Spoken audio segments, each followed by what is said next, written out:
Jonah adalah seorang yatim piatu miskin berusia 11 tahun yang orang tuanya tewas ketika sebuah jet tempur berteknologi tinggi mengebom mereka. Karena keterampilan tempurnya jauh melampaui orang dewasa di sekitarnya, ia terpaksa menjadi tentara anak. Kemampuan legendarisnya membuatnya mendapatkan reputasi sebagai anak ajaib dalam seni perang. Tetapi jauh di lubuk hatinya, Jonah membenci pertempuran dan semua orang yang terlibat dalam industri senjata.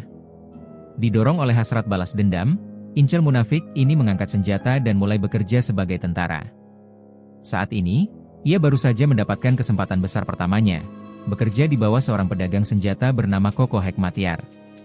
Perempuan berkulit pucat ini mengajak Jonah untuk bertemu dengan anggota timnya yang lain, sekelompok orang aneh. Koko memberi Jonah sebuah pistol, memberitahunya bahwa mereka memiliki misi mendesak yang sekaligus akan menjadi ujian masuknya. Ia menerobos masuk ruangan tempat timnya duduk dan memperkenalkan Jonah. Semua orang terkejut melihat tatapan tajam Jonah, tetapi Koko menasihati mereka untuk berhenti bersikap banci. Ia meminta si kutu buku bermata empat, Lutz atau Tojo, untuk memberitahu Jonah tentang situasinya. Si kutu buku menyatakan bahwa sebuah kontainer berisi suku cadang jet tempur canggih ditahan di pelabuhan oleh beberapa tentara bayaran, dan pemerintah ingin tim Koko mengambilnya. Koko bertanya kepada Jonah apakah ia bisa melakukannya. Jonah mengatakan bahwa ia tidak peduli dengan pemerintah atau kontainer itu. Yang ingin ia ketahui hanyalah tentang para pecundang malang yang akan ia tembak. Setelah itu, Koko memerintahkan dua rekan tim kepercayaannya untuk datang sebagai cadangan sementara ia menyetir Jonah sendiri. Ia menerima telepon dari pemimpin tentara bayaran, yang memperingatkannya bahwa jika kontainer jatuh ke tangan pemerintah, mereka kemungkinan besar akan berperang dengan tetangga mereka, jadi ia tidak akan membiarkan hal itu terjadi. Koko menjawab bahwa tidak ada yang lebih baik daripada perang bagi pedagang senjata seperti dirinya dan menutup telepon. Ia mulai mengobrol ringan dengan Jonah, tetapi Jonah tidak tertarik. Koko mengatakan ia telah meneliti Jonah dan tahu Jonah membenci senjata, tetapi Jonah tetap tidak menanggapi karena ia tidak suka berbicara. Tak lama kemudian, Jonah menyadari orang-orang mengikuti mereka dan bertanya bagaimana cara menghadapinya. Koko mengatakan kepadanya bahwa mereka harus menembak terlebih dahulu dan membunuh mereka dalam satu serangan. Mendengar ini, Jonah keluar dari sunroof dan mulai memberi para pengejar rasa kebebasan, menghancurkan mobil mereka satu persatu. Koko menegur Jonah agar memberi peringatan lain kali karena ia hampir mengompol ketika Jonah mulai menembak. Jonah mengatakan kepadanya bahwa orang-orang itu hanyalah pengintai dan musuh yang sebenarnya akan segera datang. Pertarungan berlanjut hingga larut malam. Bahkan tim cadangan menghadapi musuh di dalam van anti peluru. Senjata mereka tak berguna. Karena Koko dalam bahaya, gadis berpenutup mata, Valmet, memutuskan untuk mendekat dan menangani masalah dengan cara kuno, dengan pisau. Sementara itu, Jonah masih menembaki para pengejar ketika ia tiba-tiba memperingatkan Koko tentang kedatangan dari kiri. Koko menghindar tepat pada waktunya ketika sebuah van lapis baja lewat. Para tentara bayaran terus menyerang, tetapi tim cadangan tiba, dan Valmet menyelinap melalui celah di dalam van untuk membunuh semua orang di dalamnya. Koko mengira para pengejar sudah dihabisi, tetapi Jonah melihat satu mobil masih membuntuti. Seorang tentara muncul dengan peluncur roket. Berpikir cepat, Jonah melepaskan granat dan mengatur waktu ledakan untuk mengimbangi lintasan rudal. Rudal itu mengenai mobil di dekatnya, melemparkan mainan kelinci ke arah Jonah, yang membuatnya senang. Koko menyuruhnya berhenti bertingkah seperti anak kecil karena musuh akan mengisi ulang dalam 20 detik. Jonah mengatakan kepadanya untuk tidak khawatir dan menembak lagi. Tepat ketika tentara dengan peluncur muncul, Jonah menembak kepalanya, menyebabkan roket meledakkan mobilnya sendiri. Pemimpin tentara bayaran memanggil kembali pasukannya, dan Jonah serta Koko berhasil. Setelah itu, Koko mengantar Jonah ke kiriman senjata, mengatakan bahwa meskipun ia membenci senjata, ia tak punya pilihan selain menggunakannya untuk balas dendam. Koko memperingatkan Jonah bahwa jika ia membunuhnya, ia harus berhadapan dengan bawahannya, yang tidak akan mudah. Koko menasihati Jonah untuk tetap setia karena, sebagai pedagang senjata, ia bisa mengajari Jonah cara berbisnis senjata dan membantunya membalas dendam. Jonah hanya bertanya mengapa ia menjual senjata. Koko menjawab, demi perdamaian dunia. Malam harinya, Jonah sedang tidur di pojok kamar Koko ketika seseorang mendekat. Karena kebiasaan, ia mengeluarkan pistol, tetapi pria itu menyuruhnya untuk santai. Giliran Jonah untuk berjaga karena pria itu mengantuk. Jonah keluar dan bergabung dengan perokok tua, Lehm, untuk bertugas malam. Ia bertanya kepada Lehm mengapa seorang veteran seperti dirinya bekerja di bawah seorang gadis muda. Lehm menjawab bahwa itu karena tempat itu menyenangkan, menambahkan bahwa setiap orang punya alasan dan Koko adalah pemimpin yang hebat. Tepat pada saat itu, pintu terbuka, dan Koko keluar seperti zombie. Leh mengatakan kepadanya bahwa kamar mandi ada di arah yang lain. Sekarang, Jonah tidak mempercayai apa yang baru saja dikatakan Leh tentangnya. Keesokan harinya, pagi-pagi sekali, Koko mengumumkan keadaan darurat. Seorang pedagang senjata lain sedang mencoba mengirimkan helikopter tempur yang sudah dibongkar melalui kota, kemungkinan terinspirasi oleh perampokan mereka baru-baru ini. Koko tidak keberatan, tetapi kantor pusat memerintahkannya untuk menghentikan transaksi tersebut. Ia panik karena kegagalan berarti pemotongan gaji. Setelah berguling-guling di atas meja untuk melampiaskan kegugupannya, ia menguraikan rencananya. Ia menyuruh Sekutu Buku dan Valmet untuk berbicara dengan pejabat Angkatan Udara dan menugaskan 4 orang di bawah Leh sebagai cadangan. 2 orang lainnya tetap tinggal untuk berkoordinasi, sementara Jonah menemaninya berbicara dengan saingan mereka. Mereka berangkat, dan Koko memberi Jonah sebuah senjata cadangan. Ia memberitahu Jonah bahwa pria yang mereka temui adalah seorang bandar besar dari Eropa dan sangat menyebalkan. Ia memberi sinyal kepada tim cadangannya untuk memburu musuh, dan mereka pun berubah menjadi pemburu yang haus darah. Koko memberitahu Jonah bahwa hari ini ia bukan tentara, melainkan adik laki-lakinya, dan menyuruhnya untuk bermain sampai Jonah memberi isyarat. Mereka tiba di apartemen bandar judi, bernama Croix, atau yang serupa. Ia menyambut mereka meskipun tahu Koko adalah saingannya. Ia bertanya tentang Jonah, dan setelah mendengar bahwa ia adalah adik laki-laki Jonah, ia bertanya apakah Jonah anak angkat. Koko membicarakan bisnis sementara Sekutu Buku dan Valmet bernegosiasi dengan seorang kolonel untuk membatalkan kesepakatan. Jonah menelepon mereka untuk meminta kabar terbaru di depan Croix, yang memberitahu Koko bahwa itu sia-sia karena dia tidak bisa menang kali ini. Jonah bangkit untuk membuat kopi. Koko memperingatkan Jonah bahwa Jonah telah mengganggu wilayahnya dan harus siap ditembak. Marah, Croix membanting teko kopi ke kepala Koko. Jonah segera menarik pistolnya. Koko menghentikannya sebelum Jonah menembak. Croix mengambil pistolnya, mengeluarkan peluru, dan berkata bahwa penembak jitunya sedang mengawasi. Jika mereka melukai Jonah, kepala Koko akan meledak. Namun, Koko sudah mengantisipasi hal ini. Ia mengedipkan mata pada Jonah. Setelah beberapa saat, Croix menyuruh Koko pergi karena sudah waktunya ia beraksi. Ia menyebutnya orang bejat yang tak punya waktu lagi untuk hidup dan menantangnya untuk menembak para penembak jitunya. Croix menghubungi mereka, tetapi Leh yang menjawab telepon. Tim cadangan Koko telah menghabisi para penembak jitu. Bersamaan dengan itu, Sekutu Buku meyakinkan Kolonel Angkatan Udara untuk membatalkan kontrak. Croix tak percaya. Koko meminta Jonah untuk memberinya tiket ke akhirat. Setelah menembak pria itu, Jonah memeriksa luka Koko, yang ternyata hanya luka kecil. Ia memeluknya erat, memintanya untuk tidak mempermasalahkannya, dan menyarankan mereka untuk kembali. Keesokan harinya, Koko dan timnya berangkat untuk menemui Sekutu Buku dan Valmet di kota lain, tetapi ia tidak dapat menghubungi mereka. Markas besar juga tidak dapat membantu. Koko kesal. Yang lebih membuatnya kesal adalah mobil-mobil patroli perbatasan yang melaju sangat dekat. Ia pikir mereka tidak bisa berbuat apa-apa, tetapi tiba-tiba sebuah mobil meledak. Ledakannya hampir mengenai konvoi mereka. Koko keluar untuk melihat apa yang terjadi. Ia ngeri melihat tujuan mereka telah berubah menjadi zona perang. Leh menyadari 2 kelompok sedang berebut kendali atas pipa minyak dan memberikan teropong kepada Koko. Ia melihat menara seluler dan situs satelit telah hancur, menjelaskan mengapa mereka tidak dapat mencapai Valmet. Sementara Koko mengamuk, tentara mengepung mereka. Mereka adalah klien, dipimpin oleh Mayor Polak, yang meminta maaf atas kekasaran anak buahnya sebelumnya. Mereka duduk untuk berbincang. Koko bertanya kapan kota itu menjadi zona perang. Polak mengatakan itu terjadi 8 jam yang lalu, dan petugas yang pertama melarikan diri. Koko tahu situasinya buruk dan Mayor akan memesan banyak senjata. Ia ingin pergi segera setelah Mayor menandatangani, tetapi saingan lain datang. Seorang pria gemuk bernama Kerry, seorang pedagang dari Inggris, datang untuk mengirimkan rudal anti pesawat. Koko tidak senang melihat wajah jeleknya, dan ingin segera pergi setelah Polak memberi tanda. Namun, Polak menghentikannya, karena ia membutuhkan satu hal lagi. Radar mereka hancur, dan mereka sangat membutuhkan pengganti. Kerry mengatakan ia tidak memiliki akses ke sesuatu sebesar itu. Koko mengatakan hal yang sama, ingin menghindari masalah. Namun Kerry mengatakan kepadanya untuk tidak berbohong, karena ia tahu ayah Koko adalah petinggi Angkatan Laut dan perusahaannya, HCLI, terhubung dengan pemasok-pemasok besar. Carrie yakin Koko dapat memasok radar kepada Mayor Polak, dan Koko menyadari bahwa pria tua itu mencoba menggunakannya sebagai kambing hitam.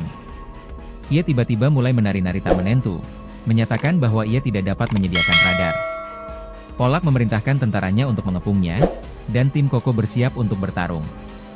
Namun, ia memerintahkan semua orang untuk mundur, dengan alasan bahwa tidak ada gunanya saling membunuh ketika perang sedang berkecamuk di dekatnya. Ia mengkonfrontasi Polak, mengakui sifatnya yang kejam meskipun penampilannya menarik. Polak menjawab bahwa tugas seorang prajurit adalah memenangkan perang, dan tugas seorang pedagang senjata adalah memasok senjata. Polak pergi, memerintahkan Koko untuk menyiapkan radar. Carrie, si rubah tua yang licik, juga pergi. Ditinggal sendirian, Lem bertanya pada Koko apa yang akan mereka lakukan. Koko memberi isyarat tangan untuk menyampaikan rencananya. Koko kemudian membahas Polak, dan menyadari bahwa Polak berniat membayar radar tersebut setelah memenangkan perang. Tetapi Koko menolak menerima pujian, bahkan dari ayahnya sendiri. Keesokan harinya, Koko dan kelompoknya bersiap meninggalkan wilayah yang dilanda perang. Polak memberitahu Koko bahwa setelah mereka melewati celah gunung, telepon satelitnya akan berfungsi kembali. Ia menugaskan 2 tentara elit sebagai pengawal, tetapi Koko tahu mereka ada di sana untuk menjaganya. Baru 10 menit berkendara, seorang tentara mulai menjelek-jelekan Koko. Koko tetap tenang, tahu Jonah ada di kursi belakang dengan pistol yang terisi peluru. Mereka mencapai celah berkabut, dan telepon satelit tersambung. Koko menyerahkannya kepada Jonah untuk menghubungi Lutz, si kutu buku, tetapi dia tidak menjawab. Tiba-tiba, 2 helikopter tempur Rusia terbang di atas kepala. Koko memerintahkan semua orang untuk turun. Mereka menyaksikan helikopter-helikopter itu menyerang target yang jauh, sebuah rudal anti pesawat nyaris mengenai mereka. Setelah helikopter-helikopter itu mundur, Jonah bertanya mengapa dia tidak menjual senjata saja kepada Polak. Koko menjelaskan intuisinya, perang akan berakhir dalam 2 hari tanpa pemenang. Pasukan Rusia kekurangan tenaga untuk menjangkau semua lini, dan sang mayor kekurangan uang untuk mendanai ambisinya. Ia memprediksi kedua belah pihak akan segera mundur. Sementara para pedagang lain akan bergegas memasok Polak, ia tidak tertarik berbisnis dalam kondisi seperti itu. Tak lama kemudian, Koko memimpin kelompoknya ke sebuah hutan, memberitahu para prajurit bahwa inilah titik perbekalan. Sebenarnya, ia sudah menyampaikan lokasinya kepada Valmet dan Lutz, yang sedang bersiaga. Atas aba-aba Koko, mereka melompat turun dan mengikat kedua prajurit itu. Di saat yang sama, salah satu pengawal Carrie, Milt, marah kepada prajurit pengawalnya dan menebasnya. Rekannya terpaksa menembak prajurit lainnya untuk menyelamatkan bos mereka. Carrie mengutuk Milt karena menuruti nalurinya dan membunuh pemandu mereka, tetapi ia tenang dan memutuskan untuk berlindung sampai situasi membaik. Rombongan Koko tiba di sebuah bangunan terbengkalai, terkejut mendapati Carrie dan kelompoknya bersembunyi di sana. Koko menenangkan diri dan bercanda bertanya kepada Carrie apa yang sedang dilakukannya. Carrie menjelaskan bahwa bawahannya yang bodoh membunuh pengawal mereka karena ia penggemar Tate, atau tokoh serupa, sehingga memaksa mereka untuk lari. Koko terkejut, mengungkapkan bahwa ia hanya mengikat pasukannya dan meninggalkan mereka di hutan, tetapi memperingatkan bahwa Polak akan mengirim lebih banyak pasukan. Sementara itu, Milt yang sinting tak gentar dan menantang Valmet untuk beradu pisau. Valmet mencoba mengabaikannya, tetapi Koko memerintahkan Valmet untuk berjaga di luar dan membawa Milt. Di luar, Milt mencoba memanfaatkan kegelapan dan keterbatasan pandangan Valmet, karena penutup matanya, untuk menang, tetapi ia justru dihajar. Valmet menceramahinya, menjelaskan bahwa memiliki lebih banyak pisau tidak membuatnya lebih mahir menggunakannya. Milt, yang menyadari bahwa ini adalah obsesinya, meminta Valmet untuk menjadi pacar mamanya. Valmet menolak, dengan alasan ia hanya tertarik pada Koko. Tiba-tiba, Milt merasakan kedatangan tentara musuh dan berlari masuk untuk memperingatkan semua orang. Kelompok Koko menyiapkan senjata mereka. Koko memberitahu Carrie bahwa ia akan menahan para tentara sementara kelompoknya melarikan diri, tetapi ia akan berutang budi padanya. Carrie dengan senang hati menerimanya. Namun, begitu Koko dan kelompoknya keluar, ia memerintahkan anak buahnya untuk menurunkan senjata dan mengeluarkan magasin mereka. Ia menyerah kepada para prajurit, mengklaim orang-orang yang membunuh rekan mereka ada di dalam, membuat Carrie ketakutan. Para prajurit mengepung gedung, dan baku tembak pun terjadi antara mereka dan kelompok Carrie.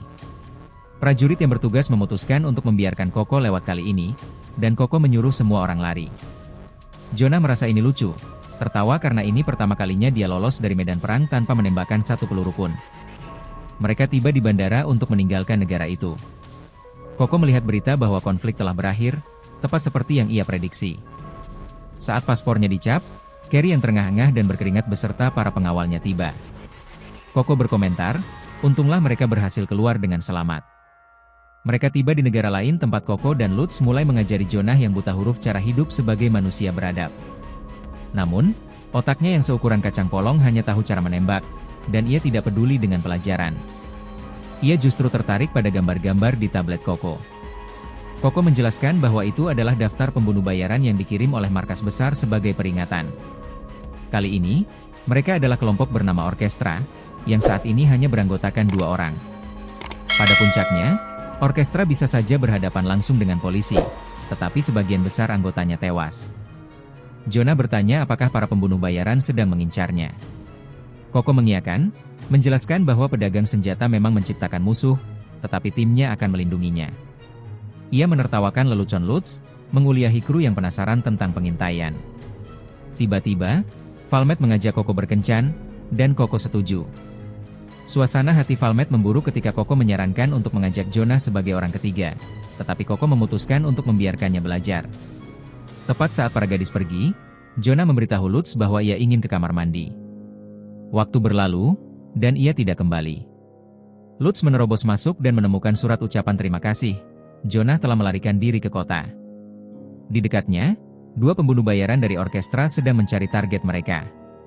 Pembunuh bayaran veteran, Maestro, memberitahu gadis itu, Chinatsu, untuk menyingkirkan topi jeleknya karena menghalangi penglihatannya.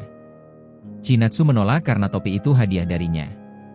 Tiba-tiba, ia melihat Jonah duduk di pinggir jalan dan langsung jatuh cinta.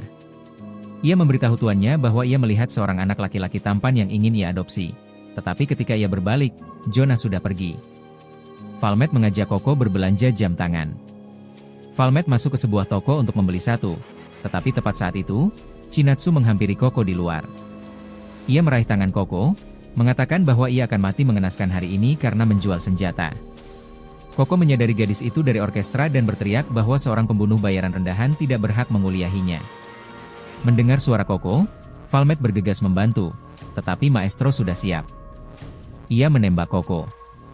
Tiba-tiba, Jonah melompat dari langit, dari tebing yang lebih tinggi, dan menyelamatkannya. Sementara Valmet membuat Chinatsu sibuk, Jonah dan Koko bersembunyi di balik sudut. Valmet bersembunyi di balik pilar saat pembunuh bayaran gila itu menembaknya. Chinatsu terkejut melihat Jonah ikut campur dan menjadi cemburu pada Koko karena ia menginginkannya untuk dirinya sendiri. Di balik sudut, Koko mencium Jonah karena telah menyelamatkannya dan bertanya mengapa ia mengikutinya.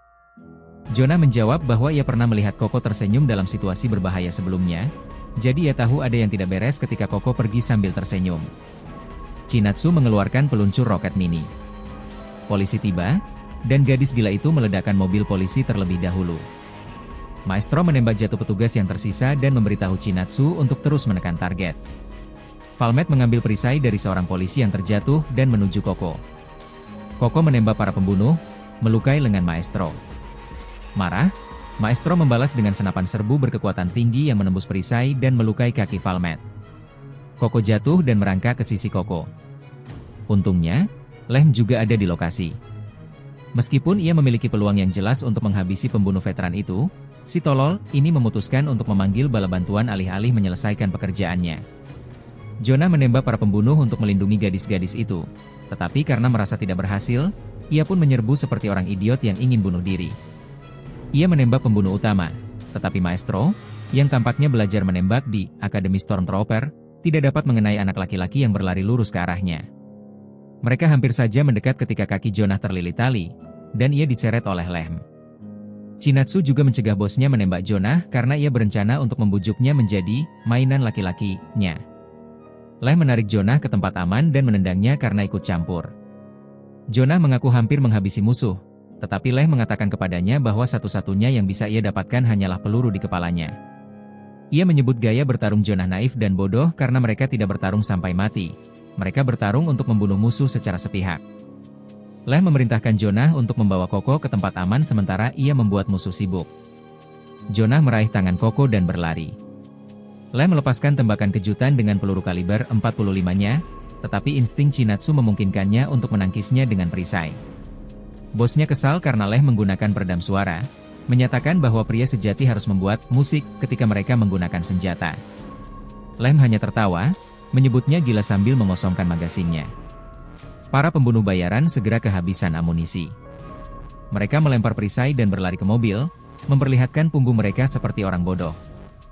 Leh memutuskan untuk tidak menembak para pembunuh bayaran yang melarikan diri. Kedua anggota orkestra, Maestro dan Chinatsu, melompat ke mobil mereka untuk mengejar Koko, berencana menggunakan senjata yang lebih kuat kali ini.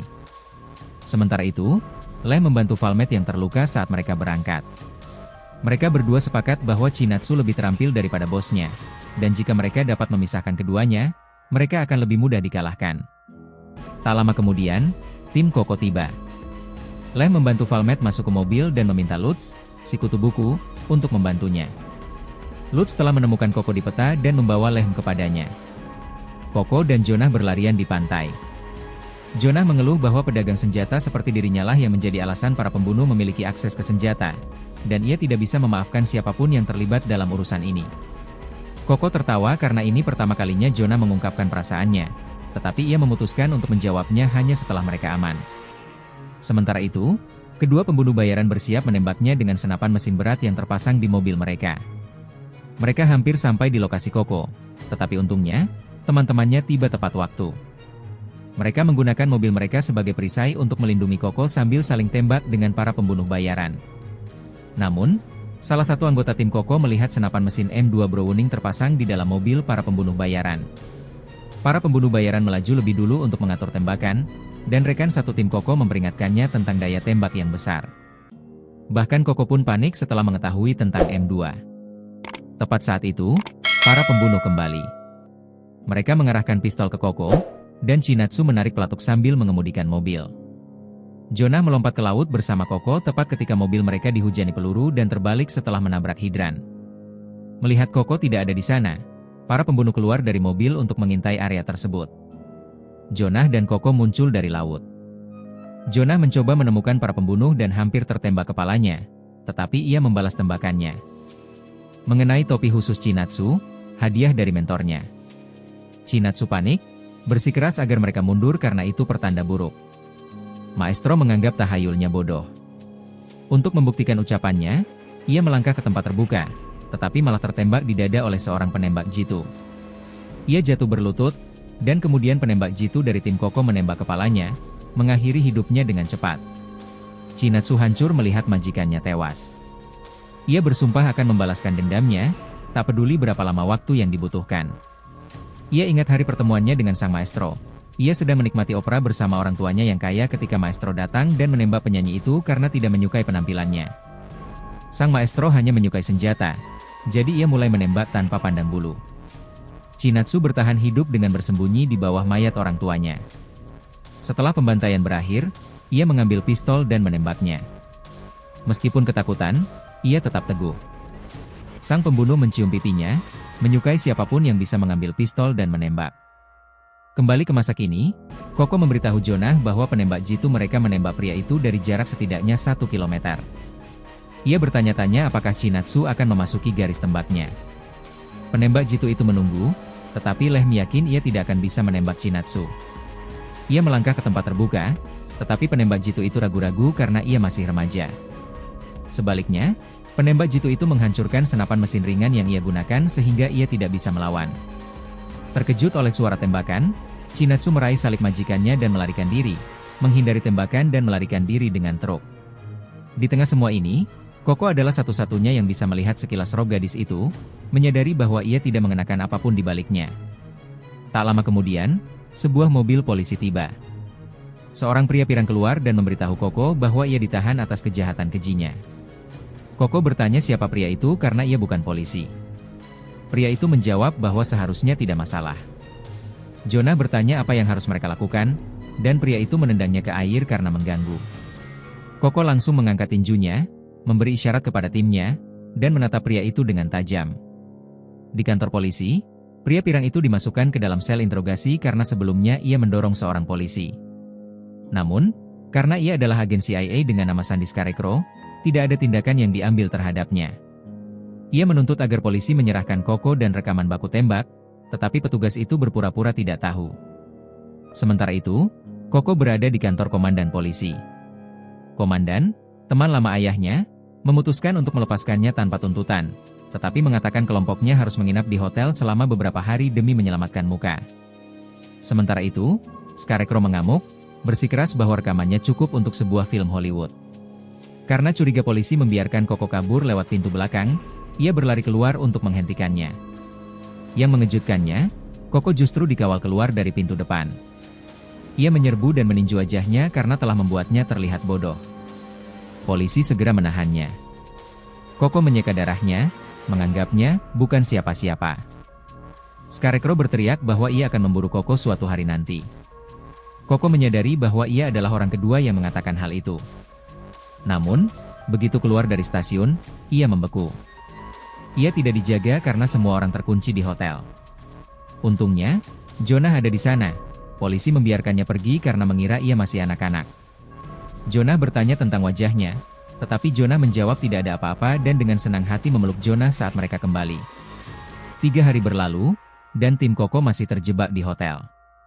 Malam harinya, Chinatsu naik ke atap untuk membalas dendam. Ia terkejut mendengar suara Koko yang menyuruhnya menurunkan senjata karena ia akan ditembak sebelum sempat membidik. Chinatsu menyadari Lehm sedang mengincarnya dari lokasi yang tidak diketahui. Ia pun menjatuhkan senjatanya. Koko melangkah keluar, mengungkapkan bahwa ia telah meramalkan pembunuh bayaran yang tidak sabar itu akan mencoba menyelinap masuk. Ia datang karena terkesan dengan kemampuan Chinatsu dan ingin Koko bergabung dengan tim demi perdamaian dunia. Terpukau oleh cita-cita Koko, Chinatsu menyatakan bahwa ia tidak akan pernah bekerja sama dengan para pembunuh majikannya. Ia mengeluarkan pistol tersembunyi untuk menyerang, tetapi seketika tangannya tertembak, diikuti oleh peluru yang mengenai perutnya. Chinatsu jatuh. Koko memeluknya di saat-saat terakhirnya saat cahaya menghilang dari matanya. Sementara itu, penembak jitu pirang, Willy, bergabung dengan Lehm, kesal karena Lehm menembak seorang gadis. Lehm menjelaskan bahwa ia pernah kehilangan 5 rekannya karena seorang imut seperti Chinatsu dan tidak mau mengambil risiko. Koko menelepon kantor pusat untuk melaporkan bahwa orkestra telah dieliminasi. Jonah mendengarnya dari tempat persembunyiannya. Tak lama kemudian, kelompok Koko bebas. Mereka naik perahu untuk menguji senjata baru. Jonah memperhatikan anak-anak lelaki itu mencoba LMG, berpikir betapa kebenciannya terhadap senjata belum berkurang. Namun Koko tampaknya telah menyihirnya. Koko dan Valmet bergabung dengannya. Koko mengatakan mereka sedang menerima kargo, tetapi panggilan di walkie-talkie-nya membuatnya panik. Kakak laki-lakinya sendiri yang mengirimkannya. Ia meminta rekan satu timnya untuk menyembunyikan Jonah, membuat orang-orang berpikir kakaknya mungkin rasis. Rekan satu tim membawa Jonah ke sebuah ruangan dan mengajarinya bahasa Inggris. Kakak Koko, Casper Hekmatyar, datang membawa rudal anti-tank.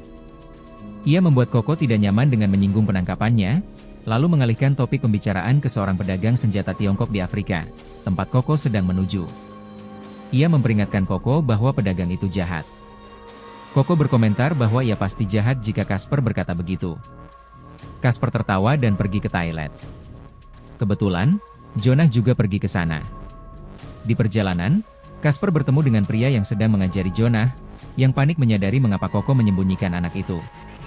Casper masuk ke kamar mandi, mengintip barang Jonah, lalu melanjutkan urusannya. Tepat saat Jonah selesai, ia menerjang Casper dengan pisau. Pengawal Casper, Cekuita, menghentikannya. Jonah meronta, meneriakkan nama Casper. Cekuita memutar pisau Jonah dengan tangan kosong, mengejek senjata kecil itu, dan memintanya untuk membawa sesuatu yang lebih baik lain kali. Casper selesai berbicara dan menyapa Jonah, sambil menyadari sudah 3 bulan sejak terakhir kali mereka bertemu.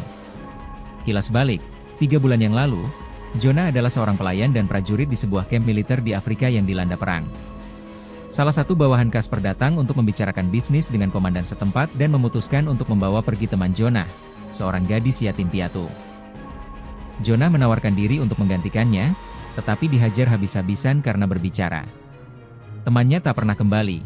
Jonah tahu bawahan yang kejam itu memanfaatkannya untuk membersihkan ranjau darat. Marah, Jonah ingin membalas dendam. Malam itu, dengan menempelkan pisau di satu tangan dan pistol di tangan lainnya, ia bersiap membunuh pedagang senjata yang bertanggung jawab. Ia bergerak di dalam kegelapan, membunuh tentara satu persatu tanpa terlihat. Ia berhasil mencapai pedagang, yang menawarinya uang, tetapi Jonah hanya ingin balas dendam dan membunuhnya. Terima kasih telah menonton sampai titik ini. Ini belum akhir. Untuk kelanjutannya silakan like dan subscribe dan nantikan. Kami punya video lainnya untuk Anda. Silakan klik video sebelah kiri atau kanan dan nikmati.